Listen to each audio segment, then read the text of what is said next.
ಇನ್ ಗುಲ್ಬರ್ಗ ವಾರ್ತೆಗಳ ಪ್ರಾಯೋಜಕರು Devanand sari centre supermarket Kalaburagi. Devanand sari centre ಹಲವು ವರ್ಷಗಳಿಂದ ಕಲಬುರಗಿ ಮಹಾಜನತೆಯ ಭರವಸೆ ಗಳಿಸಿರುವ ರೇಷ್ಮೆ ಸೀರೆಗಳ ಅತಿ ದೊಡ್ಡ ಶೋರೂಮ್. ಹಬ್ಬಗಳು, ಮದುವೆ, ಉಪನಯನ ಹಾಗೂ ನಿಮ್ಮ ಮನೆಯ ಶುಭ ಸಮಾರಂಭಗಳಿಗೆ ಬೇಕಾಗುವ ರೇಷ್ಮೆ ಸೀರೆಗಳಿಗೆ ದೂರದ ಬೆಂಗಳೂರು, ಹೈದರಾಬಾದ್ ನಗರಗಳಿಗೆ ಹೋಗುವ ಅಗತ್ಯವಿಲ್ಲ. ದೇವಾನಂದ್ ಸ್ಯಾರಿ ಸೆಂಟರ್ ನೀಡುತ್ತಿದೆ exclusive silk sari collections. Devanand sari ಸೆಂಟರ್ನಲ್ಲಿ ಈಗ ಮದುವೆ ಮುಂತಾದ ಶುಭ ಸಮಾರಂಭಗಳಿಗೆ ಕಾಂಚೀವರಂ ಸೇರಿದಂತೆ wedding bracket saris, pure Dharmavaram ಸೀರೆಗಳು, ಪ್ಯೂರ್ ಬನಾರಸ್ ಸೀರೆಗಳು, pure Uppada silk, pure Ilkal ಸೀರೆಗಳು, pure fancy Gadwal silk, pure Paithani ಸೀರೆಗಳು, ಪ್ಯೂರ್ ಸಾಫ್ಟ್ ಸಿಲ್ಕ್ ಸೀರೆಗಳು ವಿವಿಧ ವಿನ್ಯಾಸಗಳಲ್ಲಿ. ಕಲಬುರಗಿಯಲ್ಲೇ ಅತಿ ದೊಡ್ಡ ಮತ್ತು ವಿಶಾಲವಾದ 10,000 ಚದುರ ಅಡಿ ಇರುವ ಏಕೈಕ ಸ್ಯಾರಿ ಸೆಂಟರ್ ದೇವಾನಂದ್ ಸ್ಯಾರಿ ಸೆಂಟರ್. ಭೇಟಿ ಕೊಡಿ. ದೇವಾನಂದ್ ಸ್ಯಾರಿ ಸೆಂಟರ್, ಕಾಮತ್ ಹೋಟೆಲ್ ಹಿಂದುಗಡೆ, ಸೂಪರ್ ಮಾರ್ಕೆಟ್, ಕಲಬುರಗಿ.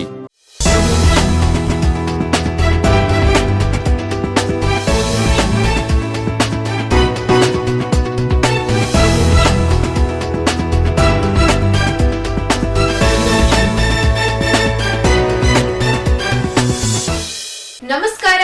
ಇನ್ ಗುಲ್ಬರ್ಗ ವಾರ್ತೆಗಳಿಗೆ ಸ್ವಾಗತ. ಮೊದಲಿಗೆ ಹೆಡ್ಲೈನ್ಸ್. ಗ್ರಾಮ ಪಂಚಾಯಿತಿ ನೌಕರರ ವಿವಿಧ ಬೇಡಿಕೆ ಈಡೇರಿಕೆಗೆ ಆಗ್ರಹಿಸಿ ಜಿಲ್ಲಾ ಪಂಚಾಯಿತಿ ಕಚೇರಿ ಎದುರು ಪ್ರತಿಭಟನೆ. ಕನಿಷ್ಠ ವೇತನ ಜಾರಿಗೆ ಒತ್ತಾಯ.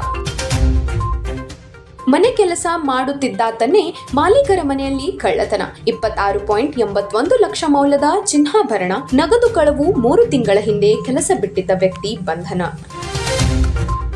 ಮಾದಿಗ ಸಮಾಜದ ಅಭಿವೃದ್ಧಿಗೆ ಶಿಕ್ಷಣವೇ ಅಡಿಪಾಯ. ಡಾಕ್ಟರ್ ಹಂಸವೇಣಿ. ಕಲಬುರಗಿಯಲ್ಲಿ ಇಡಿ ಅಧಿಕಾರಿಗಳ ದಾಳಿ. ಕೆಪಿಎಸ್ಸಿ ಮಾಜಿ ಅಧ್ಯಕ್ಷ ಶಿವಶಂಕರಪ್ಪ ಸಾಹುಕಾರ್ ನಿವಾಸದಲ್ಲಿ ಶೋಧ. ಕಾವಿ ತೊಟ್ಟು, ಕೈಯಲ್ಲಿ ಮೈಕ್, ಎದುರುಗಡೆ ಮದ್ಯದ ಬಾಟಲ್. ಶ್ರಾವಣ ಮಾಸದಲ್ಲೇ ಸ್ವಾಮೀಜಿಯ ಎಣ್ಣೆ ಪಾರ್ಟಿ ವಿಡಿಯೋ ವೈರಲ್. ಈಗ ವಾರ್ತೆಗಳ ವಿವರ. ಗ್ರಾಮ ಪಂಚಾಯಿತಿ ನೌಕರರ ವಿವಿಧ ಬೇಡಿಕೆಗಳನ್ನು ಈಡೇರಿಸುವಂತೆ ಆಗ್ರಹಿಸಿ ಕರ್ನಾಟಕ ರಾಜ್ಯ ಗ್ರಾಮ ಪಂಚಾಯಿತಿ ನೌಕರರ ಸಂಘದ ಕಲಬುರಗಿ ಜಿಲ್ಲಾ ಸಮಿತಿ ವತಿಯಿಂದ ಜಿಲ್ಲಾ ಪಂಚಾಯಿತಿ ಕಚೇರಿ ಎದುರು ಪ್ರತಿಭಟನೆ ನಡೆಸಲಾಯಿತು. ಕಳೆದ ಹಲವು ವರ್ಷಗಳಿಂದ ವೇತನ ಪರಿಷ್ಕರಣೆ ಆಗದೆ ಗ್ರಾಮ ಪಂಚಾಯಿತಿ ನೌಕರರು ಆರ್ಥಿಕ ಸಂಕಷ್ಟ ಎದುರಿಸುತ್ತಿದ್ದಾರೆ. ಬೆಲೆ ಏರಿಕೆಗೆ ಅನುಗುಣವಾಗಿ ಸರ್ಕಾರ 2026 ಮೇ 22ರಂದು ಹೊರಡಿಸಿರುವ ಕನಿಷ್ಠ ವೇತನದ ಆದೇಶವನ್ನು ಜಾರಿಗೊಳಿಸಿ ಕೂಡಲೇ ವೇತನ ನೀಡಬೇಕೆಂದು ಪ್ರತಿಭಟನಾಕಾರರು ಒತ್ತಾಯಿಸಿದರು. ರಾಜ್ಯ ಕಾರ್ಮಿಕ ಇಲಾಖೆಯು 2026-27ನೇ ಸಾಲಿನ ಕನಿಷ್ಠ ವೇತನ ದರಗಳನ್ನು ಪ್ರಕಟಿಸಿದೆ. ಗ್ರಾಮ ಪಂಚಾಯಿತಿಗಳಲ್ಲಿ ಕಾರ್ಯನಿರ್ವಹಿಸುತ್ತಿರುವ ಕರ ವಸೂಲಿಗಾರರು, ಕ್ಲರ್ಕ್ ಕಮ್ ಡಾಟಾ ಎಂಟ್ರಿ ಆಪರೇಟರ್ಗಳು, ನೀರು ಸರಬರಾಜುದಾರರು, ಜವಾನರು ಹಾಗೂ ಸ್ವಚ್ಛತಾಗಾರರನ್ನು ಏಕಕಾಲದಲ್ಲಿ ಸರ್ಕಾರಿ ನೌಕರರೆಂದು ಘೋಷಿಸಬೇಕು. ಸೇವಾ ಹಿರಿತನ ಪರಿಗಣಿಸಿ ಇನ್ಕ್ರಿಮೆಂಟ್ ನೀಡಬೇಕು. ಖಾಲಿ ಇರುವ ಹುದ್ದೆಗಳನ್ನು ಭರ್ತಿ ಮಾಡಬೇಕೆಂದು ಆಗ್ರಹಿಸಿದರು. ಈಗಾಗಲೇ ತರಬೇತಿ ಪಡೆದಿರುವ ಎಲ್ಲಾ ಸ್ವಚ್ಛವಾಹಿನಿ ನೌಕರರಿಗೆ ಕೆಲಸ ನೀಡಬೇಕು. ಕರ್ತವ್ಯ ನಿರ್ವಹಿಸುತ್ತಿರುವ ಸ್ವಚ್ಛವಾಹಿನಿ ನೌಕರರಿಗೆ ಬಾಕಿ ವೇತನ ಪಾವತಿಸಬೇಕು. ಸಂಜೀವಿನಿ ಒಕ್ಕೂಟದಿಂದ ಬೇರ್ಪಡಿಸಿ ಪಂಚಾಯಿತಿ ಮೂಲಕವೇ ವೇತನ ನೀಡಬೇಕೆಂದು ಒತ್ತಾಯಿಸಲಾಯಿತು. ಅದೇ ರೀತಿ ನಿವೃತ್ತ ಸಿಬ್ಬಂದಿಗೆ 20 ತಿಂಗಳ ಉಪಧನ ಪಾವತಿಸಬೇಕು. ನಿವೃತ್ತಿ ಅಥವಾ ಮರಣ ಹೊಂದಿದ ನೌಕರರ ಕುಟುಂಬಕ್ಕೆ 6 ಲಕ್ಷ ಇಡಗಂಟು ನೀಡಬೇಕು. ಬಿಲ್ ಕಲೆಕ್ಟರ್ ಸೇರಿದಂತೆ ವಿವಿಧ ಹುದ್ದೆಗಳಿಗೆ ಜ್ಯೇಷ್ಠತಾ ಆಧಾರದ ಮೇಲೆ ಬಡ್ತಿ ನೀಡಬೇಕೆಂಬ ಬೇಡಿಕೆಗಳನ್ನು ಮುಂದಿಟ್ಟರು. ಗ್ರಾಮ ಪಂಚಾಯಿತಿಗಳಲ್ಲಿ ಖಾಲಿ ಇರುವ ಕರ ವಸೂಲಿಗಾರ್, clerk cum data entry operator, ನೀರುಗಂಟಿ, ಜವಾನ ಹಾಗೂ ಸ್ವಚ್ಛತಾಗಾರರ ಹುದ್ದೆಗಳನ್ನು ಭರ್ತಿ ಮಾಡಬೇಕು.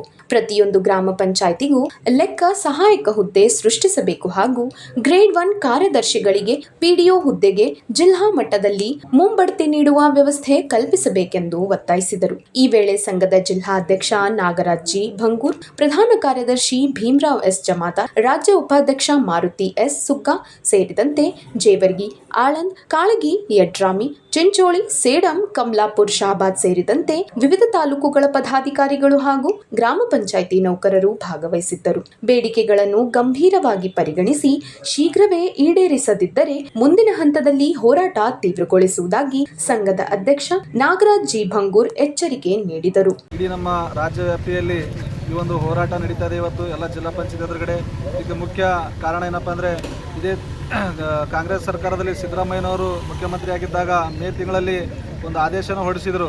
ಏನಪ್ಪ ಅಂದ್ರೆ ನಮ್ಮ ಪಂಚಾಯತ್ ನೌಕರರಿಗೆ ಒಂದು ಕನಿಷ್ಠ ವೇತನವನ್ನು ಕಾರ್ಮಿಕ ಇಲಾಖೆಯಿಂದ ಒಂದು ಜಾರಿ ಮಾಡೋಕ್ಕೆ ಆದೇಶ ಮಾಡಿದರು. ಅದೇ ರೀತಿಯಾಗಿ ಪ್ರತಿ ಎಲ್ಲ ನಮ್ಮ ಸಿಬ್ಬಂದಿಗಳಿಗೆ ಬಿಲ್ ಕಲೆಕ್ಟರ್ ಆಗಿರ್ಬೋದು, ಡಿ.ಒ ಆಗಿರ್ಬೋದು, ಮತ್ತು ಕಸ ಗುಡಿಸೋರಾಗೋದು, ಪ್ಯೂನ್ ಆಗಿರ್ಬೋದು, ಪಂಪ್ ಆಪರೇಟರ್ ಆಗಿರ್ಬೋದು, ಎಲ್ಲರೂ ಕೂಡ ನಮಗಿದ್ದಂಥ ಮೂಲ ವೇತನದಿಂದ 5,000 ರೂಪಾಯಿ ವೇತನ ನಮಗೆ ಜಾಸ್ತಿ ಆಗಿತ್ತು. ಈಗ ಅದೇ ವೇತನ ಏನಪ್ಪ ಅಂದರೆ ಈಗಿನ ಇದ್ದಂಥ ಡಿ.ಕೆ. ಶಿವಕುಮಾರ್ ಸರ್ಕಾರದವರು ಅದನ್ನು ಇವರು ಕಂಪನಿ ಮತ್ತು ಬಂಡವಾಳಶಾಹಿಗಾರರ ಒಂದು ಲೆಟರ್ ಹಾಕಿ ಅಬ್ಜೆಕ್ಷನ್ ಹಾಕಿದ ಸಲುವಾಗಿ ಅವರನ್ನು ತಡೆ ಹಿಡಿದಿದ್ದಾರೆ. ಈಗ ಯಾಕಂದ್ರೆ ನಮ್ಮದು ಆಲ್ರೆಡಿ ಸಿದ್ದರಾಮಯ್ಯ ಸರ್ಕಾರದವರು ಒಂದು ಅನುಮೋದನೆ ಕೊಟ್ಟು ಕಾರ್ಮಿಕ ಇಲಾಖೆ ಎಲ್ಲ ಅನುಮೋದನೆ ಆಗಿ ಈಗ FD ಒಂದು ಫೈನಾನ್ಷಿಯಲಿ ಅಪ್ರೂವಲ್ ಹೋದಾಗ ಇದನ್ನು ತಡೆ ಹಿಡಿದಿದ್ದಕ್ಕಾಗಿ ಇವತ್ತಿನ ದಿವಸ ನಾವೆಲ್ಲ ಬಹಿಷ್ಕಾರ ಹಾಕಿ ಪಂಚಾಯತ್ ಸಿಬ್ಬಂದಿಯವರು ಇವತ್ತು ಇಡೀ ರಾಜ್ಯವ್ಯಾಪಿಯಾಗಿ ಎಲ್ಲ ಜಿಲ್ಲಾ ಪಂಚಾಯತ್ ಮುಂದೆ ಇದೊಂದು ನಮ್ಮ ಕನಿಷ್ಠ ವೇತನ ತಕ್ಷಣವೇ ಜಾರಿ ಬರಬೇಕೆಂದು ಎಲ್ಲ ಒಂದು CO ನಮ್ಮ ಗುಲಬರ್ಗಿ ಜಿಲ್ಲಾ ಪಂಚಾಯತಿ ಒಂದು CO ಸರ್ ಮುಖಾಂತರ ಒಂದು ಸರ್ಕಾರಕ್ಕೆ ಮುಖ್ಯಮಂತ್ರಿಯವರಿಗೆ ಒಂದು ಗಮನ ಸೆಳೆಯುವ ಸಲುವಾಗಿ ಒಂದು ಮನವಿ ಪತ್ರದ ಮೂಲಕ ಈ ಒಂದು ಹೋರಾಟವನ್ನು ಮಾಡ್ತಾ ಇದ್ದೀವಿ. ಅದೇ ರೀತಿಯಾಗಿ ಇದು ರಾಜ್ಯ ಮಟ್ಟದ ಹೋರಾಟ. ಇದರಲ್ಲಿ ನಮ್ಮದು ಯಾವ ಅಧಿಕಾರಿಗಳ ಪಾತ್ರ ಇರೋದಿಲ್ಲ, ಅದು ಅನ್ನೋದ ಸರ್ಕಾರ ಹಂತದಲ್ಲಿದೆ. ಇನ್ನು ನಮ್ಮ ಜಿಲ್ಲಾ ಪಂಚಾಯತಿ ಹಂತದಲ್ಲಿರುವಂಥ ಕೆಲವೊಂದು ಬೇಡಿಕೆಗಳು ಕೂಡ ಇದೆ.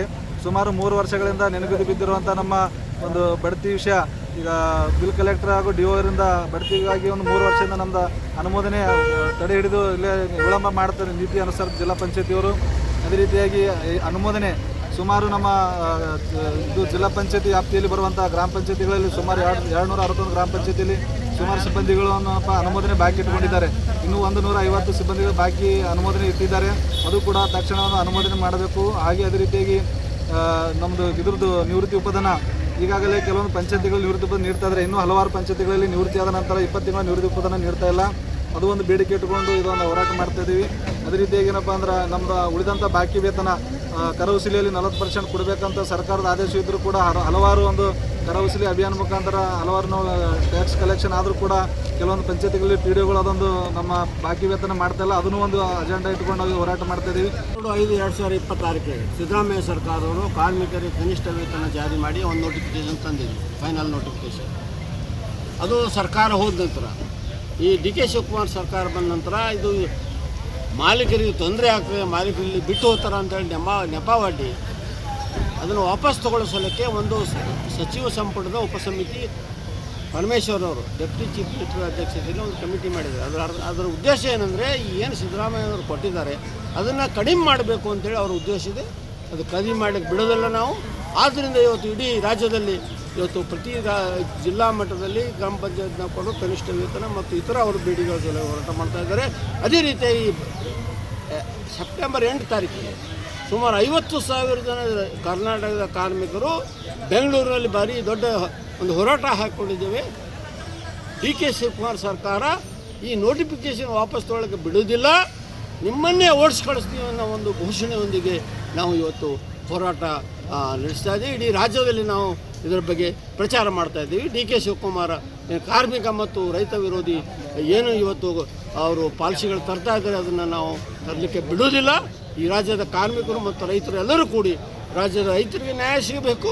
ಬರಗಾಲ ಪ್ರದೇಶದಲ್ಲಿ ರೈತರಿಗೆ ಅವರು ಪರಿಹಾರ ಕೊಡಬೇಕು, ಬರಗಾಲ ಪರಿಹಾರ ಕೊಡಬೇಕು, ಅವ್ರಿಗೆ ಸಾಲ ಮನ್ನಾ ಮಾಡಬೇಕು, ಕಾರ್ಮಿಕರಿಗೆ ಕನಿಷ್ಠ ವೇತನ ಕೂಡಲೇ ಅದನ್ನು ಜಾರಿ ಮಾಡಬೇಕು, ವಾಪಸ್ ತಗೋಬಾರ್ದು ಅಂತೇಳಿ ನಾವು ಇವತ್ತು ಅವರಿಗೆ ವಾರ್ನಿಂಗ್ ಕೊಡ್ತಾ ಇದ್ದೀವಿ. ಮನೆ ಕೆಲಸ ಮಾಡುತ್ತಿದ್ದ ವ್ಯಕ್ತಿಯೇ ಮಾಲೀಕರ ಮನೆಯಲ್ಲಿ 26.81 ಲಕ್ಷ ರೂಪಾಯಿ ಮೌಲ್ಯದ ಚಿನ್ನಾಭರಣ ಹಾಗೂ ನಗದು ಕಳವು ಮಾಡಿರುವ ಘಟನೆ ಆಳಂದ ತಾಲೂಕಿನ ನರೋಣ ಪೊಲೀಸ್ ಠಾಣೆ ವ್ಯಾಪ್ತಿಯ ಮುನ್ನಳ್ಳಿ ಗ್ರಾಮದಲ್ಲಿ ನಡೆದಿದೆ.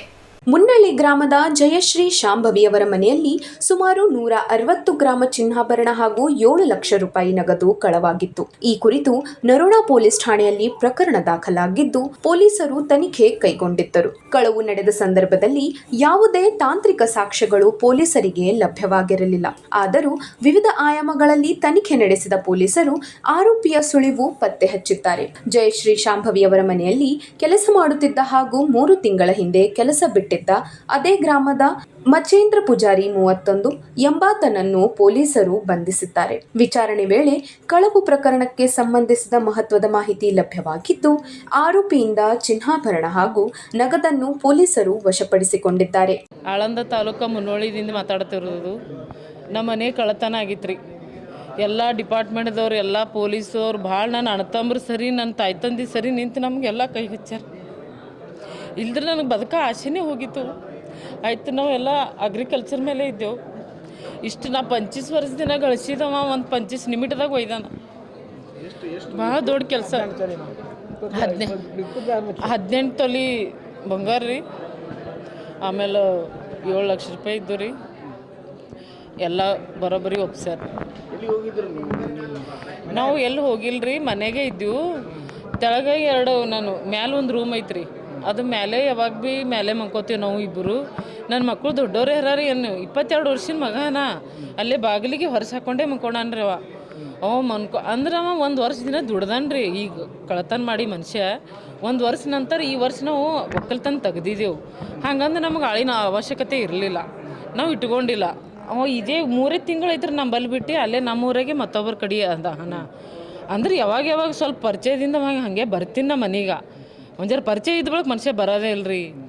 ಅದು ಹೊಸ್ದಾಗಿ ಟೇಜ್ರಿ ತಂದಿದ್ದೀವ್ರಿ ನಾವು. ಅವ ನಂಬಲ್ಲಿ ದುಡಿಯಾಗಿ ಟೇಜ್ರಿ ಇರಲಿಲ್ಲ. ಹಿಂಗೆ ಬಂದು ಕೇಸಿಂದ ಅದು ಒಂಜಾರ ಟೇಜ್ರಿ ನಿಗಮ್ ನಾವು ಮ್ಯಾಲೆ ಮಲ್ಕೋತಿದ್ದೇವಲ್ರಿ, ಅದು ಮ್ಯಾಲೆ ಟೇಜ್ರಿ ಇತ್ತು, ಮ್ಯಾಲೆ ನಂದೆಲ್ಲ ಆಭರಣ ಇರ್ತಿತ್ತು. ಅದು ಅವನಿಗೆ ಅವಾಗ ಗೊತ್ತಿತ್ತು. ಈಗ ಮತ್ತೆ ಹೊಸ್ದಾಗಿ ಟೇಜ್ರಿ ತಂದಿದ್ದು ಮತ್ತೊಮ್ಮೆ ಬಂದು ಒಂದು 2 ಸರಿ ಬಂದು ನಿಗಾ ಮಾಡ್ಕೊಂಡು ಹೋಗ್ಯದ್ರಿ ಅದು ಮನುಷ್ಯ. ಆಯಿತು 20 ಎಕರೆ ಹೊಲ ಕಡ್ತಿ ಮಾಡಿದೆವು, 100 ಪ್ಯಾಕೆಟ್ ತೊಗರಿ ಹಾಕಿದೇವು ರೀ. ಅದ್ರದ್ದು ಅಮೌಂಟು ಸ್ವಲ್ಪ ಹಳ್ಳಿಯಾಗ ಅಂದ ಬಳಕ ಎಲ್ಲ ಕಡೆಗೆ ಅವಳಿ ಇರೋದೇ ರೀ. ಈ ಗೌರ್ಮೆಂಟ್ ಪೇಮೆಂಟ್ ಆಗಿದ್ದು ಯಾರಿಗೆ ಗೊತ್ತಾಗಲ್ಲ. ಹಳ್ಳಿಯಾಗ ಇಂಥವು ಕೆಲಸ ಆಗಿದ್ದು ಎಲ್ಲ ನಾರ್ಮಲ್, ಎಲ್ಲ ಕಡೆ ಆವಾಜ್ ಆಗೋದು. ಅದು ಒಂದು ಜರ ಅಮೌಂಟ್ ಹೆಚ್ಚಾಗಿದ್ದು, ಅದಕ್ಕೆ ಒಂದು ಜರ ಇದು ಆಗ್ಯದೋ ಏನಾಗ್ಯದೋ ರೀ. ಅದು ನಮ್ಗೆ ಒಟ್ಟು ಭಯನೇ ಇದ್ದಿದ್ದಿಲ್ಲ ರೀ. ನಂಬಲ್ಲಿ ಯಾವಾಗ ಭೀ ನಮ್ಮ ಎಂದ ಭೀ ಆಳುಗಳವರು 2 ಆಳು ಇರ್ತೀವಿ, ನಮಗದು ಭಯನೇ ಇರಲಿಲ್ಲ. ಅದು ಎಷ್ಟು ನಿಗಾ ಇಟ್ಟು ಮಾಡ್ಯಾನೋ ಏನು ಮಾಡ್ಯಾನೋ ರೀ, ಮಾಡ್ಯಾನ. ಎಲ್ಲ ನಮ್ಮ ಪೊಲೀಸ್ ಎಲ್ಲ ಸಿಬ್ಬಂದಿದವ್ರು ಮಾಡ್ತಂಬ್ರು ಸರಿ, ತಾಯ್ತಂದೆ ಸರಿ, ನಂದೆಲ್ಲ ಒಕ್ಕಲ್ತನ ತೆಗ್ದಿದ್ದೇವೆ ರೀ. 20 ಎಕರೆ ಹೊಲ ಕಡ್ತಿ ಹಾಕಿದ್ದೇವೆ ರೀ. ಅದಕ್ಕೆ ಆಳಿನ ಅವಶ್ಯಕತೆ ಇಲ್ಲರಿ. ಇದ್ದಷ್ಟೇ ಸ್ವಲ್ಪ 10 ಎಕರೆ ಟ್ಯಾಕ್ಟ್ರ್ ಮೇಲೆ ಮಾಡ್ಕೋಬೇಕಂದ್ರೆ ನಾವು ಬಿಡಿಸಿಲ್ರಿ. ಅವು ಭೀ ಮತ್ತೊಂದು ಕಡೆ ನಿಂದಿರ್ಬೇಕಂತ ವಿಚಾರ ಮಾಡೀನು. ಮೊದಲೇ ಅಡ್ವಾನ್ಸೇ ಡಿಸೈಡ್ ಮಾಡ್ತೇವ್ರಿ ನಾವು. ದೀಪಾವಳಿ ಆದ ನಂತರ ಇದು ಆಳು ಇಟ್ಕೋಬೇಕೇನು ಇಟ್ಕೋಬಾರ್ದತ್ತೆ. ನಾವು ಭೀ ಮತ್ತೊಂದು ಮನೆ ನೋಡ್ಕೋಗಿತ್ತೀನಿ ರೀ. ನಾವು ಭೀ ಒಕ್ಕಲ್ತನ ತೆಗ್ದಿದ್ದೀವಿ, ನಮ್ಗೆ ಆಳಿನ ಅವಶ್ಯಕತೆ ಇರಲಿಲ್ಲ. ಅದಕ್ಕಿಂತ ಮೊದಲವ ನಮಗೇನು ಕಂಡು ಬಂದಿಲ್ಲ ಇದು ಮನುಷ್ಯಕ್ಕೆ ಹಿಂಗೆ ಅದಲ್ಲ ಅನ್ನೋದು. ಅಂದ್ರೆ ಆಮೇಲೆಲ್ಲ ಊರಾಗ ಈಗ ನಮ್ಮದು ದೊಡ್ಡ ಅಮೌಂಟ್ ಆಗೋಣ ಹೊರಗೆ ಬಿದ್ದಾನ. ಆಮೇಲೆಲ್ಲ ಈಗ ಅವಾಜ್ ಎದ್ದದ್ರಿ, ಅದು ಮಾಡ್ಯಾನ ಇದು ಮಾಡ್ಯಾನ. ಅದು ಅವ 11 ತಿಂಗಳು ಮಾಡ್ಯಾನ್ರಿ. 10 ತಿಂಗಳು ಮಾಡ್ದಂಗೆ 1-2 ತಿಂಗಳು ಕಟಾಸಿನು ಅದ್ರದ್ದು ರೊಕ್ಕ ಕೊಡ್ತಾ ಅಂತ ಅಂದಿನಿ ರೀ. ಅದೇ ರೊಕ್ಕ ಸಂಬಂಧ ನಮ್ಮ ಮಾಲಕ್ ಯಾವಾಗ ಫೋನ್ ಹಚ್ತಿರು. ಒಂದು 27,000 ರೂಪಾಯಿ ಕೊಡೋ ಇದ್ದನ್ರಿ ನಮಗೆ. ಅದಕ್ಕೆ ಇವ್ರು ನಮ್ಮ ಮಾಲಕ್ ಫೋನ್ ಹಚ್ತಿರು. ಅದು ಕೊಡೋ ಅಪ್ಪಿ, ಅದು ನಾವೇನು ಅವನಿಗೆ ಅಂದಿಲ್ಲ ಆಡಿಲ್ರಿ.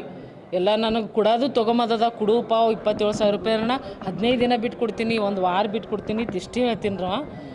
ಅವ ನಮ್ಮದೇ ರೊಕ್ಕ ಕೊಡೋವನ ರೀ, ನಮ್ಮದೇ ಮನೆ ಕಳ್ತನ ಮಾಡ್ತಾನೆ ಅನ್ನೋದು ಅದು ನಮಗೆ ಹತ್ತಿಲ್ಲ. ಅವನಿಗೆ ನಾನು ಮಾಡ್ತಂಬ್ರು ಸರಿನೇ ಮನ್ಯಾಗ ಇದು ಮಾಡೀನಿ ಖರೆ, ಅವಂದು ಯಾಕೆ ತಲೆಗೆ ಸೇರ್ತೋ ಏನೋ ಮಾಡೇನ್ರಿ. ಈಗೆಲ್ಲ ನಮ್ಮ ಪೊಲೀಸ್ 27,000 ರೂಪಾಯಿ ಕೊಟ್ಟಿಲ್ರಿ. ಅವ ಕೊಡೋಕ್ಕಿಂತ ಮೊದಲು ಇದೇ ಇಷ್ಟು ದೊಡ್ಡದು ಮಾಡ್ಯಾನಲ್ರಿ, ಅದು ಕೊಟ್ಟಿಲ್ರಿ. ನಾ 27,000 ರೂಪಾಯಿ ಅವ್ರಿಗೆ ನಾ ಏನು ಹೇಳೋದು ಧನ್ಯವಾದಗಳು ರೀ. ನಾ ಪೂರಾ ಅವ್ರಿಗೆ ನಾ ಎಷ್ಟು ಹೇಳೋರು ಭೀ ಅಷ್ಟು ಕಮ್ಮಿನೇ ಅದ. ಈಗ ಹೊರಗೆ ಮಂದಿ ಅಂದ್ರೆ ಹಿಂಗೆ ಹೆಣ್ಮಕ್ಳು ರೀತಿಲಿ ಪೊಲೀಸರು ಎಲ್ಲ ಒಪ್ಪಿಸ್ತಾರಿಲ್ಲೋ ನಿನಗೆ, ನಿಂದು ಭಾಳ ಅದ ಹಂಗೆ ಹಿಂಗೆ. ನನಗೆ ಅದ್ರದಿಂದ ನಂಗೆ ಅರ್ಧ ಎದಿ ಹೊಡೆದಿತ್ತು. ಅವರು ಏನೇನು ನನಗೆ ಇಷ್ಟು ಕೂಸಿನ ಉಂಗುರು ಮೊದಲು ಮಾಡಿ ಮಿಸ್ಟೇಕ್ ಮಾಡಿಲ್ರಿ. ಇಷ್ಟು 22 ವರ್ಷದ ಉಂಗುರು ಅದ ರೀ, ಅರ್ಧ ಬಸ್ಸಿದು ಅಷ್ಟು ಉಂಗುರು ಮೊದಲು ಮಾಡಿ ಪೊಲೀಸರು ಅದರಾಗಿ ನನಗೆ ಹೊಡೆ ಹಾಕ್ಯಾರ. ಅವ್ರು ಪೊಲೀಸರು ಏನೂ ಮಿಸ್ಟೇಕ್ ಮಾಡಿಲ್ಲ. ಜಯಶ್ರೀ ಅವರ ಮನೆಯಲ್ಲಿ ಅಲ್ಮಾರೆಯಲ್ಲಿ ಇಟ್ಟಿರುವಂತಹ ಬಂಗಾರ ಆಭರಣಗಳು ಮತ್ತು ನಗದು ಹಣವನ್ನು ನೈಟ್ ಟೈಮ್ ಯಾರೋ ಕಳ್ಳರು ಬಂದು ಕಳ್ಳತನ ಮಾಡ್ಕೊಂಡು ಹೋಗಿದ್ದಾರೆ ಅಂತ ಒಂದು ದೂರನ್ನು ನೀಡಿರ್ತಾರೆ. ನಾವು ಆ ದೂರನ್ನು ಸ್ವೀಕರಿಸಿಕೊಂಡು ನರೋಣ ಪೊಲೀಸ್ ಸ್ಟೇಷನಲ್ಲಿ ಕಳ್ಳತನ ಪ್ರಕರಣವನ್ನು ದಾಖಲಿಸಿಕೊಂಡಿದ್ದೇವೆ. ಈ ಪ್ರಕರಣ ಪತ್ತೆ ಹಚ್ಚಲಿಕ್ಕೆ DYSP ಆನಂದ್ ಅವರ ನೇತೃತ್ವದಲ್ಲಿ, ತಮರಾಯ್ ಪಾಟೀಲ್ ಅವರ ನೇತೃತ್ವದಲ್ಲಿ CPI ಜಗದೀಶ್ ಮತ್ತು PSI ಆಗಿರುವಂತಹ ಮಂತೇಶ್ ಪಾಟೀಲ್, ಸಿದ್ದರಾಮ್ ಮತ್ತು ಅವರ ಜೊತೆ ಇರುವಂಥ ಟೀಮಲ್ಲಿ ಬಲರಾಮ್, ಮಲ್ಲಿಕಾರ್ಜುನ್, ಸಿದ್ದರಾಮ್, ಪಂಚಾಕ್ಷರಿ, ರಾಮ್ಲಿಂಗ್, ಬೀರಣ್ಣ, ಗುರುರಾಜ್, ವಿದ್ಯಾವತಿ, ಗಣೇಶ್ ಇವರೆಲ್ಲ ಒಂದು ಟೀಮ್ ಆಗಿ ಫಾರ್ಮ್ ಆಗಿ ಪ್ಯೂರ್ಲಿ ಇದು ಹ್ಯೂಮನ್ ಇಂಟೆಲಿಜೆನ್ಸ್, ಟೆಕ್ನಿಕಲ್ ಇಂಟೆಲಿಜೆನ್ಸ್ ಇಲ್ಲ, ಬರೀ ಹ್ಯೂಮನ್ ಇಂಟೆಲಿಜೆನ್ಸು ಎಲ್ಲ ಟೆಕ್ನಿಕ್ಸು ಯೂಸ್ ಮಾಡಿ ಇದರಲ್ಲಿ ಈ ಕೃತ್ಯವನ್ನು ಬೆಸಗಿರುವಂತಹ ಆರೋಪಿತರಾದ ಮಚ್ಚೇಂದ್ರ ತಂದೆ ಬಸಣ್ಣ ಪೂಜಾರಿ ಅಂತ 30 ವರ್ಷ, ಅದೇ ಊರದವನು ಅವರನ್ನು ವಶಪಡಿಸಿಕೊಂಡು ವಿಚಾರಣೆ ಮಾಡಿದಾಗ ಅವರು ಈ ಕಳ್ಳತನ ಮಾಡಿಕೊಂಡಿರೋದು ಒಪ್ಪಿಕೊಂಡಿರ್ತಾರೆ. ತದನಂತರ ಅವರು ವಿಚಾರಣೆ ಮಾಡಿದ ತಕ್ಷಣ ಅವ್ರ ಕಡೆ ನಾವು 180 ಗ್ರಾಮ್ಸ್ ಆಫ್ ಗೋಲ್ಡು ಮತ್ತು 4,23,000 ಆಫ್ ಕ್ಯಾಶು, ಒಟ್ಟಾರೆ 26,81,000 ವರ್ತ್ ಆಫ್ ಪ್ರಾಪರ್ಟಿಯನ್ನು ಆ ಆರೋಪಿತರಿಂದ ನಾವು ಜಪ್ತಿಪಡಿಸಿಕೊಂಡು ಮತ್ತು ಅವರಿಗೆ ನ್ಯಾಯಾಂಗ ಬಂಧನಕ್ಕೆ ಕಳಿಸ್ಕೊಡಲಾಗಿದೆ. ಈ ಆರೋಪಿ ಏನು ಅಂದರೆ, ಅವರ ಯಾರು ಮಾಲೀಕರು ಯಾರಿದ್ದಾರೋ ಅವರ ಮನೆಯಲ್ಲೇ ಕೆಲಸಕ್ಕಿದ್ದವರು, ಕೆಲಸ ಮಾಡಿ ಏನು ಅಫೆನ್ಸ್ ಮಾಡೋಕ್ಕಿಂತ ಮುಂಚೆ 3 ತಿಂಗಳ ಹಿಂದೆ ಬಿಟ್ಟು ಹೋಗಿರ್ತಾರೆ. ಸೊ ಅವ್ರಿಗೆ ಮನೆಯಲ್ಲಿ ಏನೇನಿದೆ, ಎಲ್ಲೆಲ್ಲಿದೆ, ಏನಿದೆ ಅಂತ ಎಲ್ಲ ಗೊತ್ತಿದೆ. ಅವರು ನೈಟ್ ಟೈಮ್ ಅವ್ರ ಮನೆಯಲ್ಲೇ, ಫಿರ್ಯಾದಿದಾರ ಯಾರು ಇರ್ತಾರೋ ಅವ್ರ ಮನೆಯಲ್ಲೇ ಇರ್ತಾರೆ, ನೈಟ್ ಟೈಮು ಬೇರೆ ಕಡೆ ಮಲಗಿರ್ತಾರೆ.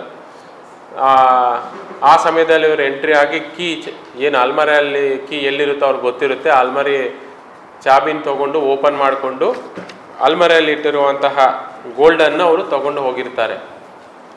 ಬಟ್ ಯಾವುದೇ ಥರ ಇವ್ರ ಮೇಲೆ ಅನುಮಾನ ಇರಲಿಲ್ಲ. ಬಟ್ ಎಲ್ಲ ಆ್ಯಂಗಲ್ಸಲ್ಲಿ ಚೆಕ್ ಮಾಡಿದಾಗ ಯಾರ್ಯಾರು ಅವ್ರ ಮನೆಯಲ್ಲಿ ಕೆಲಸ ಮಾಡಿದ್ರು ಅವರೆಲ್ಲ ಡೀಟೇಲ್ಸ್ ತೊಗೊಂಡು ಅವ್ರನ್ನೆಲ್ಲ ಸತತವಾಗಿ ಕಂಟಿನ್ಯೂಸ್ ಫಾಲೋ ಮಾಡ್ಯಾರ, ಆ್ಯಕ್ಟಿವಿಟೀಸ್ ಫಾಲೋ ಮಾಡ್ತಿದ್ದಾಗ ನಮಗೆ ಇವ್ರ ಮೇಲೆ ಡೌಟ್ ಬಂದು ಇವ್ರ ಮೇಲೆ ನಾವು ಫೋಕಸ್ ಮಾಡಿ ವಶಪಡಿಸ್ಕೊಂಡು ಚೆಕ್ ಮಾಡಿದಾಗ ಅವರು ಒಪ್ಕೊಂಡಿದ್ದು ಇರುತ್ತದೆ.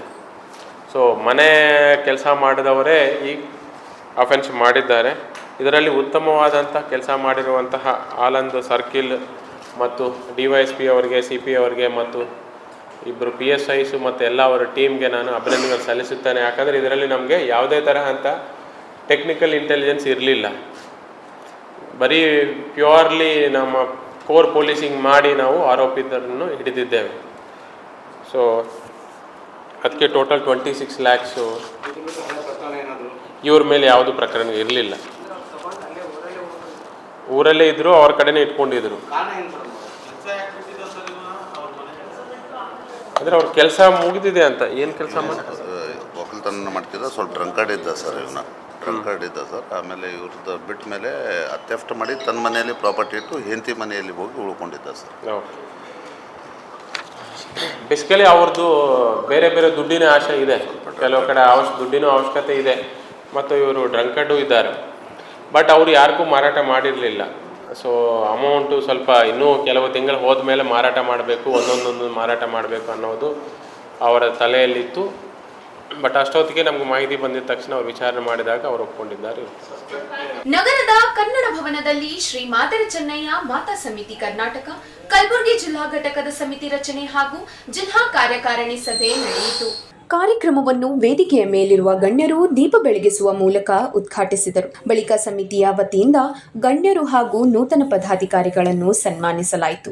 ಕಾರ್ಯಕ್ರಮವನ್ನು ಉದ್ದೇಶಿಸಿ ಮಾತನಾಡಿದ ಸಮಿತಿಯ ರಾಜ್ಯ ಮಹಿಳಾ ಘಟಕದ ಅಧ್ಯಕ್ಷೆ ಡಾಕ್ಟರ್ ಹಂಸವೇಣಿ, ಮಾದಿಗ ಸಮಾಜದಲ್ಲಿ ಇಂದಿಗೂ ಶಿಕ್ಷಣದ ಕೊರತೆ ಇದೆ. ಹೀಗಾಗಿ ಸಮಾಜದ ಪ್ರತಿಯೊಬ್ಬರೂ ತಮ್ಮ ಮಕ್ಕಳಿಗೆ ಉತ್ತಮ ಶಿಕ್ಷಣ ನೀಡುವ ಮೂಲಕ ಅವರ ಭವಿಷ್ಯವನ್ನು ರೂಪಿಸಬೇಕೆಂದು ಕರೆ ನೀಡಿದರು. ವಿಶೇಷವಾಗಿ ಸಮಾಜದ ಮಹಿಳೆಯರು ಶಿಕ್ಷಣ ಹೆಚ್ಚಿನ ಆದ್ಯತೆ ನೀಡಬೇಕು. ಯುವತಿಯರು ಹಾಗೂ ಮಹಿಳೆಯರು ಸರ್ಕಾರಿ ಉದ್ಯೋಗ ಸೇರಿದಂತೆ ವಿವಿಧ ಕ್ಷೇತ್ರಗಳಲ್ಲಿ ಅವಕಾಶಗಳನ್ನು ಪಡೆಯುವತ್ತ ಹೆಚ್ಚಿನ ಗಮನ ಹರಿಸಬೇಕೆಂದು ಸಲಹೆ ನೀಡಿದರು. ಯಾವ ಮಹಿಳೆಯರು ಎಲ್ಲಿ ಯಾವುದೇ ಒಂದು ಚುನಾವಣೆಗೆ ನಿಂತರೂ ಕೂಡ ನಾವು ಬಿಜೆಪಿಯರಲ್ಲ, ಕಾಂಗ್ರೆಸ್ನರಲ್ಲ, JDSನರಲ್ಲ, ಎಲ್ಲಿ ನಿಂತರೂ ಕೂಡ ನಮ್ಮ ಮಾತಾ ಸಮಿತಿ ವತಿಯಿಂದ ನಾವೇನ್ ಮಾಡ್ತೀವಿ, ನಮ್ಮ ಮಹಿಳೆಯರಿಗೆ ಪ್ರೋತ್ಸಾಹವನ್ನ ಮಾಡ್ತೀವಿ. ನಾವೇನು ರಾಜ್ಯದಲ್ಲಿ ಇವಾಗ ರಾಜ್ಯದ ನಾನಾಗಿರ್ಬೋದು, ಅಥವಾ ನಮ್ಮ ರಾಜ್ಯ ಕಾರ್ಯದರ್ಶಿಗಳಾಗಿರ್ಬೋದು, ರಾಜ್ಯ ಪ್ರಧಾನ ಕಾರ್ಯದರ್ಶಿಗಳಾಗಿರ್ಬೋದು, ರಾಜ್ಯ ಕಾರ್ಯಾಧ್ಯಕ್ಷರು ಕೂಡ ಆಗಿರ್ಬೋದು, ಮಹಿಳೆಯರು ನಾವು ಹೋಗಿ ಅವರ ಪರ, ಚುನಾವಣೆಯ ಪರ ಮತವನ್ನ ಯಾಚನೆ ಮಾಡ್ತೀವಿ.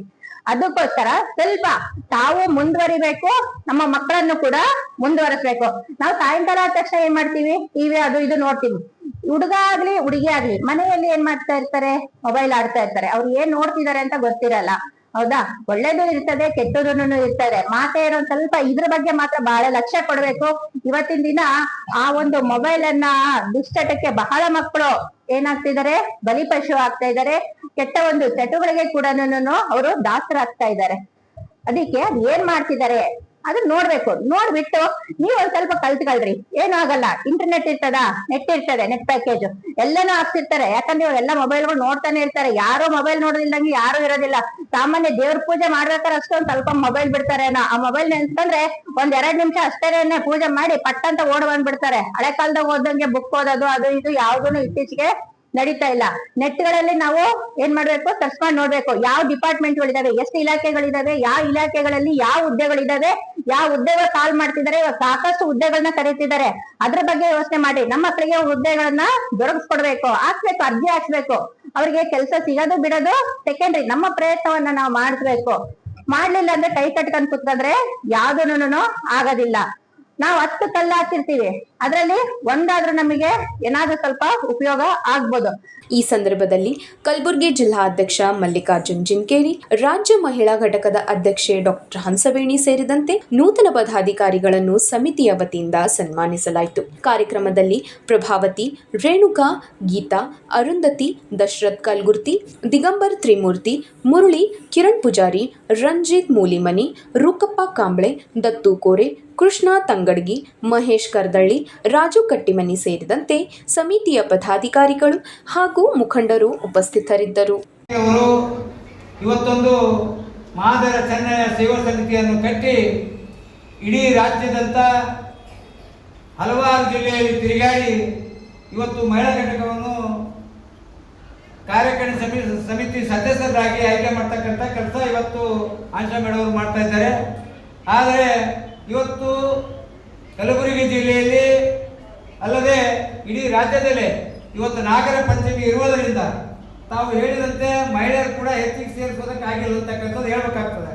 ಯಾಕಂದ್ರೆ ಇವತ್ತು ನಾವು ಮಹಿಳೆಯರು ಎಷ್ಟು ಜಾಗರಾಗಿರ್ತೀವಿ ಅಷ್ಟು ನಮ್ಮ ಸಮಾಜ ಕೂಡ ಉದ್ಧಾರ ಆಗಲಿಕ್ಕೆ ಸಾಧ್ಯ ಆದ ಅಂತಕ್ಕಂಥದ್ದು ಕೂಡ ಇವರು ಇವತ್ತು ರಾಜ್ಯದಂತ ಪ್ರವಾಸ ಮಾಡ್ತಾ ಇರ್ತಕ್ಕಂಥ ರಾಜ್ಯಾಧ್ಯಕ್ಷರಿಗೆ ನಾವು ಅಭಿನಂದನೆ ಹೇಳಬೇಕಾಗ್ತದೆ. ಯಾಕಂದ್ರೆ ಇವತ್ತು ನಾಗರ ಪಂಚಮಿ ಇದ್ದರೂ ಕೂಡ ಇವತ್ತು ಇಡೀ ರಾಜ್ಯದಂತ ಮಹಿಳೆಯರ ಹಬ್ಬ ಇದ್ದರೂ ಕೂಡ ಇವತ್ತು ತಮ್ಮೆಲ್ಲರಿಗೋಸ್ಕರ ಎಲ್ಲ ತಮ್ಮ ಮನೆಯಲ್ಲಿ ಕೆಲಸ ಮತ್ತು ಹಬ್ಬವನ್ನು ಬಿಟ್ಟು ತಮ್ಮ ಎದುರಿಗೆ ಬಂದು ತಮಗೆ ಸಮಾಜ ಮಹಿಳೆಯರಿಗೆ ಏನಾದರೂ ಒಗ್ಗಟ್ಟು ಮಾಡೋದಕ್ಕೆ ಪ್ರಯತ್ನ ಪಡ್ತಕ್ಕಂಥ ಯಾರಾದ್ರೂ ಇದ್ರೆ ನಮ್ಮ ಡಾಕ್ಟರ್ ಹಂಸೆ ಮೇಡಮ್ ಅಂತಕ್ಕಂಥದ್ದು ಹೇಳಬೇಕಾಗ್ತದೆ. ಇವತ್ತು ಶಿವಸೇನಾ ಮಹಾದರ ಚೆನ್ನಯ್ಯನವರ ಸೇವಾ ಸಮಿತಿ ಇಡೀ ನಮ್ಮ ಸಮಾಜಕ್ಕೋಸ್ಕರ ಅಂತಕ್ಕಂಥದ್ದು. ಯಾಕಂದ್ರೆ ಇದರಲ್ಲಿ ಸೇವೆ ಮಾಡ್ತಕ್ಕಂಥವ್ರು ಮಾತ್ರ ಭಾಗವಹಿಸಬೇಕಂತಕ್ಕಂಥದ್ದು ಕೂಡ ಈ ಸಮಿತಿ ಯಾವುದೇ ಹೋರಾಟ ಮಾಡೋದಾಗಲಿ ಅಥವಾ ಯಾವುದಾದರೂ ಪ್ರತಿಭಟನೆ ಮಾಡೋದಾಗಲಿ ಯಾವುದೂ ಈ ಸಮಿತಿಯಲ್ಲಿ ಇರಲ್ಲ ಅಂತಕ್ಕಂಥದ್ದು ಮೊದಲು ಕೂಡ ಹಿಂದೆ ಬರ್ತಕ್ಕಂಥ ಅಧ್ಯಕ್ಷರು ಕೂಡ ನಮ್ಗೆ ಗಮನಕ್ಕೆ ತಂದಿದ್ರು. ಈ ಸಮಿತಿ ಮಹಿಳೆಯರಾಗಲಿ, ಹಿರಿಯರಾಗಲಿ, ಯುವಕರಾಗಲಿ ಸೇವೆ ಮಾಡತಕ್ಕಂಥ ಭಾವನೆ ಇದ್ದರೆ ಮಾತ್ರ ಈ ಸಮಿತಿಯಲ್ಲಿ ಒಳ್ಳೆ ಕಾರ್ಯ ಮಾಡೋದಕ್ಕೆ ತಮಗೂ ಕೂಡ ಒಂದು ಒಳ್ಳೆ ಕಾರ್ಯ ಮಾಡೋದಕ್ಕೆ ಅವಕಾಶ ಕೊಟ್ಟಿದೆ. ತಾವು ಕೂಡ ಯಾರಾದರೂ ಒಳ್ಳೆ ಕಾರ್ಯಕ್ರಮ ಮತ್ತು ಒಳ್ಳೆ ಕಾರ್ಯ ಮಾಡೋದಕ್ಕೆ ತಾವು ಸ್ವಇಚ್ಛೆಯಿಂದ ಹೋಗ್ತಾ ಇದ್ರೆ ಅವರ ಯಾವತ್ತೂ ಸ್ವಾಗತ ಕೊಡ್ತಕ್ಕಂಥ ಕೆಲಸ ಈ ಸೇವಾ ಸಮಿತಿ ಇರ್ತಕ್ಕಂಥದ್ದು. ಈಗ ಒಂದು ಚಿಕ್ಕ ವಿರಾಮ. ದೇವಾನಂದ್ ಸ್ಯಾರಿ ಸೆಂಟರ್ ಹಲವು ವರ್ಷಗಳಿಂದ ಕಲಬುರ್ಗಿ ಮಹಾಜನತೆಯ ಭರವಸೆ ಗಳಿಸಿರುವ ರೇಷ್ಮೆ ಸೀರೆಗಳ ಅತಿ ದೊಡ್ಡ ಶೋರೂಮ್. ಹಬ್ಬಗಳು, ಮದುವೆ, ಉಪನಯನ ಹಾಗೂ ನಿಮ್ಮ ಮನೆಯ ಶುಭ ಸಮಾರಂಭಗಳಿಗೆ ಬೇಕಾಗುವ ರೇಷ್ಮೆ ಸೀರೆಗಳಿಗೆ ದೂರದ ಬೆಂಗಳೂರು, ಹೈದರಾಬಾದ್ ನಗರಗಳಿಗೆ ಹೋಗುವ ಅಗತ್ಯವಿಲ್ಲ. ದೇವಾನಂದ್ ಸ್ಯಾರಿ ಸೆಂಟರ್ ನೀಡುತ್ತಿದೆ exclusive silk sari collections. Devanand sari ಸೆಂಟರ್ನಲ್ಲಿ ಈಗ ಮದುವೆ ಮುಂತಾದ ಶುಭ ಸಮಾರಂಭಗಳಿಗೆ ಕಾಂಚೀವರಂ ಸೇರಿದಂತೆ wedding bracket saris, pure Dharmavaram ಸೀರೆಗಳು, ಪ್ಯೂರ್ ಬನಾರಸ್ ಸೀರೆಗಳು, pure Uppada silk, pure Ilkal ಸೀರೆಗಳು, pure fancy Gadwal silk, pure Paithani ಸೀರೆಗಳು, ಪ್ಯೂರ್ ಸಾಫ್ಟ್ ಸಿಲ್ಕ್ ಸೀರೆಗಳು ವಿವಿಧ ವಿನ್ಯಾಸಗಳಲ್ಲಿ. ಕಲಬುರಗಿಯಲ್ಲೇ ಅತಿ ದೊಡ್ಡ ಮತ್ತು ವಿಶಾಲವಾದ 10,000 ಚದುರ ಅಡಿ ಇರುವ ಏಕೈಕ ಸ್ಯಾರಿ ಸೆಂಟರ್ ದೇವಾನಂದ್ ಸ್ಯಾರಿ ಸೆಂಟರ್. ಭೇಟಿ ಕೊಡಿ. ದೇವಾನಂದ್ ಸ್ಯಾರಿ ಸೆಂಟರ್, ಕಾಮತ್ ಹೋಟೆಲ್ ಹಿಂದುಗಡೆ, ಸೂಪರ್ ಮಾರ್ಕೆಟ್, ಕಲಬುರಗಿ. ವಿರಾಮದ ನಂತರ ವಾರ್ತೆಗಳಿಗೆ ಮತ್ತೊಮ್ಮೆ ಸ್ವಾಗತ. ಕಲಬುರಗಿಯಲ್ಲಿ ಜಾರಿ ನಿರ್ದೇಶನಾಲಯದ ಅಧಿಕಾರಿಗಳು ದಾಳಿ ನಡೆಸಿದ್ದಾರೆ. ನಗರದ ಆನಂದ್ ಹೋಟೆಲ್ ಬಳಿ ಇರುವ ಕೆಪಿಎಸ್ಸಿ ಮಾಜಿ ಅಧ್ಯಕ್ಷ ಶಿವಶಂಕರಪ್ಪ ಸಾಹುಕಾರ್ ಅವರ ನಿವಾಸದ ಮೇಲೆ ಅಧಿಕಾರಿಗಳು ದಾಳಿ ನಡೆಸಿ ಪರಿಶೀಲನೆ ನಡೆಸಿದ್ದಾರೆ. ಪಶು ವೈದ್ಯಾಧಿಕಾರಿ ಹುದ್ದೆಗಳ ನೇಮಕಾತಿಯಲ್ಲಿ ಕೋಟ್ಯಾಂತರ ರೂಪಾಯಿ ಅವ್ಯವಹಾರ ನಡೆದಿದೆ ಎಂಬ ಆರೋಪದ ಹಿನ್ನೆಲೆಯಲ್ಲಿ ಈ ದಾಳಿ ನಡೆದಿದೆ ಎನ್ನಲಾಗಿದೆ. 10ಕ್ಕೂ ಹೆಚ್ಚು ಇಡಿ ಅಧಿಕಾರಿಗಳ ತಂಡ ಶಿವಶಂಕರಪ್ಪ ಸಾಹುಕಾರ್ ಅವರ ನಿವಾಸದಲ್ಲಿರುವ ದಾಖಲೆಗಳು ಹಾಗೂ ಇತರ ಮಾಹಿತಿಯನ್ನು ಪರಿಶೀಲನೆ ನಡೆಸುತ್ತಿದೆ. ಸಿಆರ್ಪಿಎಫ್ ಯೋಧರ ಭದ್ರತೆಯೊಂದಿಗೆ ಇಡಿ ಅಧಿಕಾರಿಗಳು ಶೋಧ ಕಾರ್ಯಾಚರಣೆ ನಡೆಸುತ್ತಿದ್ದಾರೆ. ಇದೇ ಪ್ರಕರಣಕ್ಕೆ ಸಂಬಂಧಿಸಿದಂತೆ ದೇಶದ ವಿವಿಧೆಡೆ ಒಟ್ಟು 13 ಕಡೆಗಳಲ್ಲಿ ಇಡಿ ಅಧಿಕಾರಿಗಳ ತಂಡ ದಾಳಿ ನಡೆಸಿ ಶೋಧ ನಡೆಸುತ್ತಿದೆ ಎನ್ನಲಾಗಿದೆ. ನೇಮಕಾತಿ ಅಕ್ರಮಕ್ಕೆ ಸಂಬಂಧಿಸಿದಂತೆ ಹಣಕಾಸಿನ ವ್ಯವಹಾರಗಳು ಹಾಗೂ ದಾಖಲೆಗಳ ಕುರಿತು ಇಡಿ ಅಧಿಕಾರಿಗಳು ಪರಿಶೀಲನೆ ನಡೆಸುತ್ತಿದ್ದಾರೆ ಎಂದು ತಿಳಿದು ಬಂದಿದೆ. ಕಾವಿ ತೊಟ್ಟ ಸ್ವಾಮೀಜಿ ಕೈಯಲ್ಲಿ ಮೈಕ್, ಎದುರುಗಡೆ ಮದ್ಯದ ಬಾಟಲ್, ಜೊತೆಗೆ ಭರ್ಜರಿ ಸಿನಿಮಾ ಹಾಡು, ಇಂತಹ ದೃಶ್ಯಗಳಿರುವ ವಿಡಿಯೋ ಒಂದು ಇದೀಗ ಸಾಮಾಜಿಕ ಜಾಲತಾಣದಲ್ಲಿ ವೈರಲ್ ಆಗಿದ್ದು ಕಲಬುರಗಿ ಜಿಲ್ಲೆಯಲ್ಲಿ ಚರ್ಚೆಗೆ ಗ್ರಾಸವಾಗಿದೆ.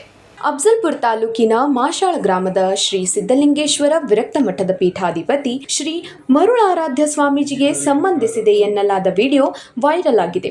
ವಿಡಿಯೋದಲ್ಲಿ ಸ್ವಾಮೀಜಿ ಸಿನಿಮಾ ಹಾಡಿಗೆ ಮೈಕ್ ಹಿಡಿದು ಹಾಡುತ್ತಾ ಮೋಜು ಮಸ್ತಿಯಲ್ಲಿ ತೊಡಗಿರುವ ದೃಶ್ಯಗಳು ಕಂಡುಬರುತ್ತವೆ. ಶ್ರಾವಣ ಮಾಸದಲ್ಲೇ ಇಂತಹ ವಿಡಿಯೋ ವೈರಲ್ ಆಗಿರುವುದು ಇದೀಗ ಭಕ್ತರು ಹಾಗೂ ಸಾರ್ವಜನಿಕ ವಲಯದಲ್ಲಿ ಚರ್ಚೆಗೆ ಕಾರಣವಾಗಿದೆ.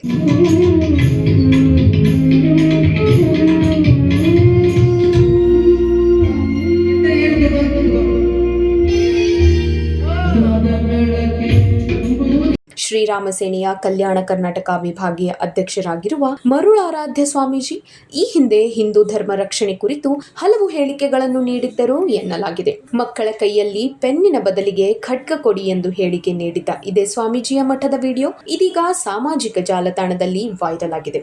ಆದರೆ ವೈರಲ್ ಆಗಿರುವ ವಿಡಿಯೋದ ನಿಖರ ಹಿನ್ನೆಲೆ, ಚಿತ್ರೀಕರಣದ ಸಮಯ ಹಾಗೂ ದೃಶ್ಯಗಳ ಕುರಿತು ಸ್ವಾಮೀಜಿಯವರಿಂದ ಅಧಿಕೃತ ಸ್ಪಷ್ಟನೆ ಇನ್ನಷ್ಟೇ ಹೊರಬರಬೇಕಿದೆ.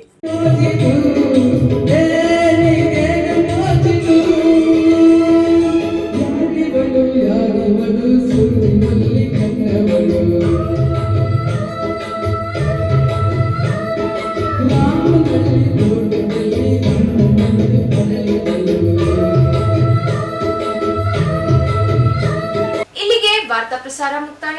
ಮುಂದಿನ ಸಂಚಿಕೆಯಲ್ಲಿ ಭೇಟಿಯಾಗೋಣ. ನಮಸ್ಕಾರ.